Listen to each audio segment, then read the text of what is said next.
esteemed mentors, beloved parents, fellow graduates, friends, ladies and gentlemen, a pleasant day to everyone. Today marks a very memorable day for us, yet to others, it may be just an ordinary one. We consider it so because in just a few minutes, we will be receiving our long-awaited certificates, symbolizing our diligence in complying with all the requirements needed for the first ladder of education, the elementary.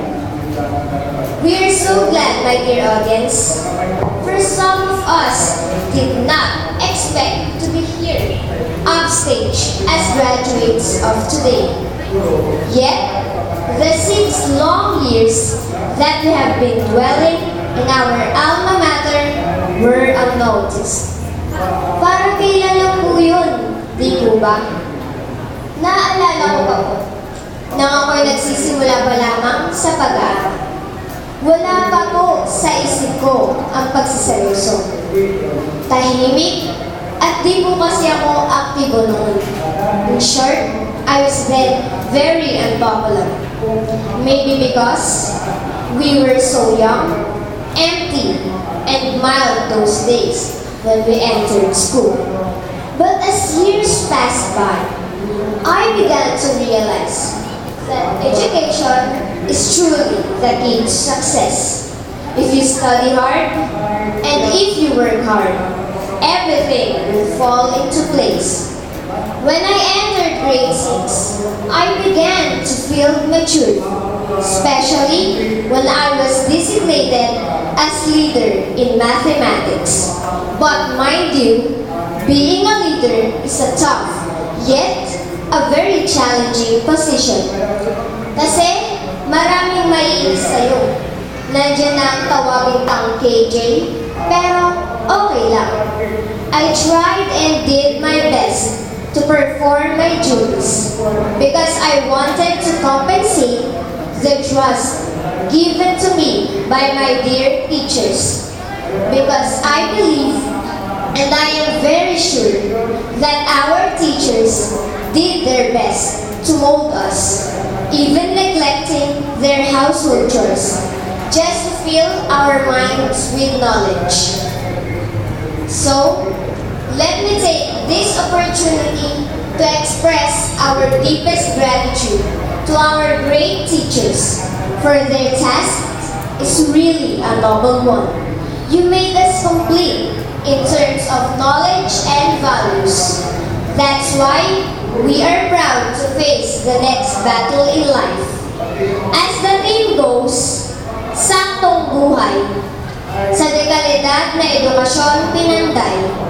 Tama po, pinanday. At hinubog tungo sa makabagong antas ng buhay. So, my dear fellow graduates, let us not forget that education is a lifelong process. It does not stop here in our graduation from the elementary level.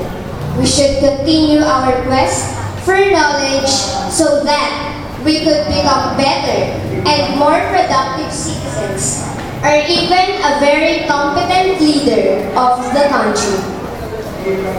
At this point, I would like to say thank you to my fellow graduates for the sweet memories that we have had together will linger on. To our dear alma mater, Corazon C. Aquino Elementary School, where we sweetly dwelt for 6 or 7 long years, thank you for that comfortable dwelling. May you continuously reap recognition and honors in the name of public service. We will ever be loyal to you as we leave your portals.